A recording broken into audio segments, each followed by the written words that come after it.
brought disclosures to the next level. I feel like you guys are very transparent.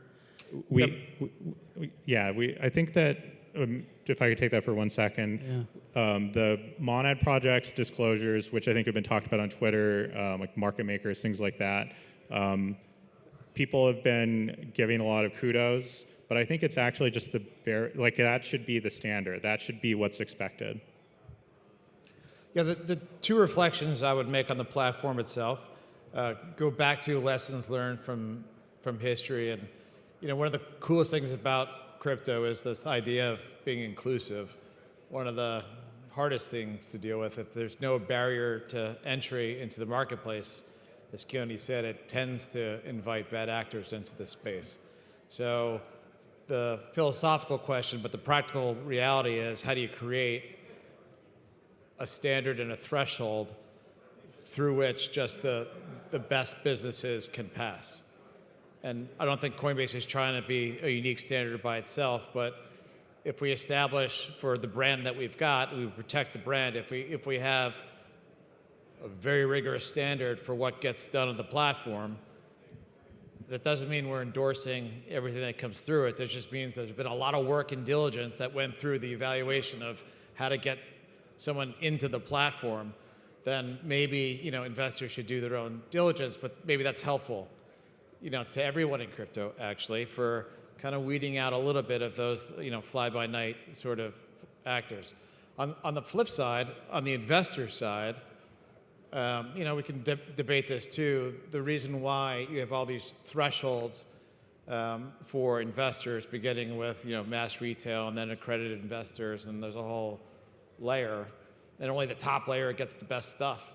Well, in a world where you can increase transparency and disclosure, and again, that disclosure isn't, there's consequences around, having things like audited financials and getting sure the right information is there, then why can't people actually elect to make investments and early investments, pre-launch investments, with financial incentives to, perhaps discounted tokens as a good way of attracting interest? So for me, someone that's lived in regulated finance for his entire career, left into the world of crypto almost 6 years ago, I'm trying to figure out how to bring the spirit of what we want to do, which is transparency, access, and all those things with a high quality set of issuers in the platform. Hopefully that resonates with the audience.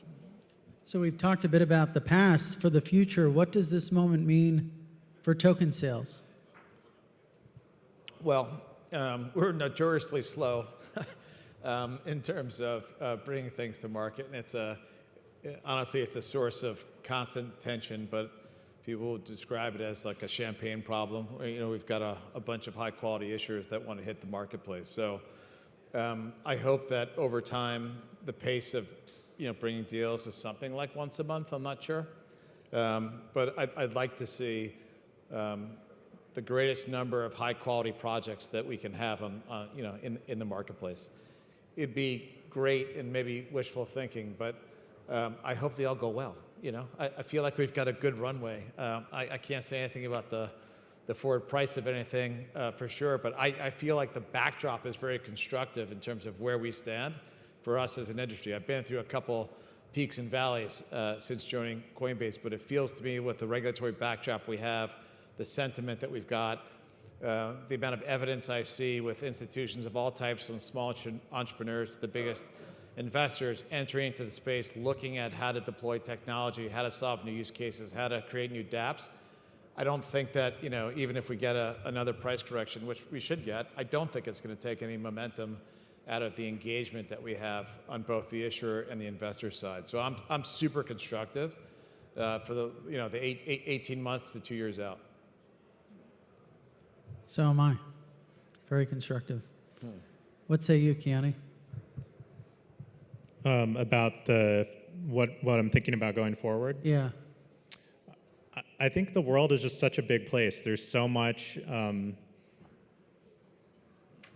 there's so many businesses that can benefit from embedding crypto rails into their payment systems. A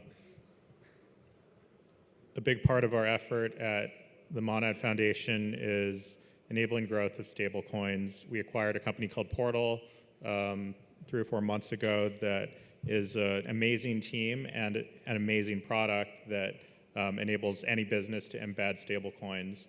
And I just think that right now we're kind of at the inflection point where we now have systems that can really scale to support a very broad set of users. We have been focused on UI and improving onboarding flows, improving wallet security. We've seen some companies in the space that have done a great job improving UX, UI. And the world is just such a massive place. There's so much to be done. And I think that it's just a constructive environment where we have really smart people in the industry who have a clear path forward, know what needs to get done, and then I think with respect to this particular announcement and the token sales platform, I think it is a legitimizing, further legitimizing moment that combines with other things that are going on, such as what Brett mentioned with the excitement and the understanding that large institutions have of the efficiency that can come from crypto systems. So all in all, I think it's not just a single story, it's actually a combination of several different threads that are all getting woven together at this moment that makes me incredibly excited about the future.